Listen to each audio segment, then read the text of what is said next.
Hello bachcho, let us read the question. The question says, which of the following statement about the chemical process of nitrogen fixation in cells is not true? A. It is enhanced by high oxygen concentration.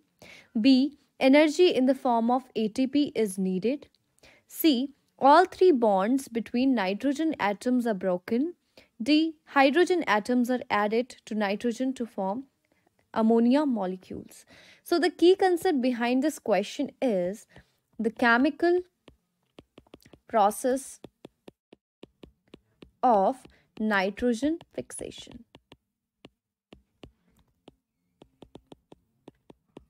तो सबसे पहले अगर हम एक equation को देखें तो जो इक्वेशन होती है इस प्रोसेस में वो होती है नाइट्रोजन प्लस 8 इलेक्ट्रॉन लगते हैं, 8 H प्लस आयंस लगते हैं, plus 16 ATP gives 2 molecules of ammonia plus H2 plus 16 ADP plus 16 phosphate groups. तो यहाँ पे अगर मैं बात करूँ तो नाइट्रोजन से हम क्या बना रहे हैं? अमोनिया बना रहे हैं।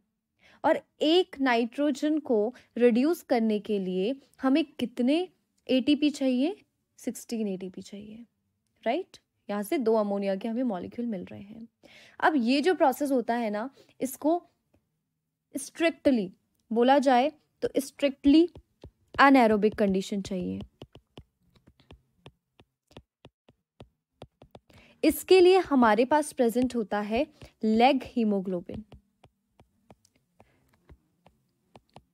इसी को हम कहते हैं ऑक्सीजन स्कवेंजर। ये वहां के ऑक्सीजन को खाता है और प्रोसेस को एनहांस करता है। तो ऑप्शन में आए तो पहला है it is enhanced by high oxygen concentration. नहीं, हमें ऑक्सीजन कंसंट्रेशन कम चाहिए। दूसरा ऑप्शन देखते हैं energy in the form of ATP is needed. तो यहाँ पे हमें दिख रहा है हमें 16 एटीपी चाहिए। तो ये स्टेटमेंट सही है, तो ये ऑप्शन गलत हो गया। All 3 bonds between nitrogen atoms are broken. तो नाइट्रोजन किस फॉर्म में थी भाई? नाइट्रोजन थी इस फॉर्म में, और अब वो हमें मिल रही है कुछ इस फॉर्म में। तो क्या तीनों के तीनों बॉन्ड ब्रोक हुए नाइट्रोजन के? जी हाँ, बिल्कुल ब्रोक हुए हैं। तो ये स्टेटमेंट भी सही है, तो ये ऑप्शन हमारा गलत हो जाएगा। Hydrogen atoms are added to the nitrogen to form NH3 molecule. जी बिल्कुल, ये स्टेटमेंट भी सही है, और ये ऑप्शन भी गलत हो जाएगा। हमें क्वेश्चन में पूछा गया है कि कौन सा इनमें से सही नहीं है। So the final answer will be it is enhanced by high oxygen concentration. जबकि ये होना चाहिए क्या? It is deteriorated by the high oxygen concentration. So final answer will be A. I hope you understood it well. All the best.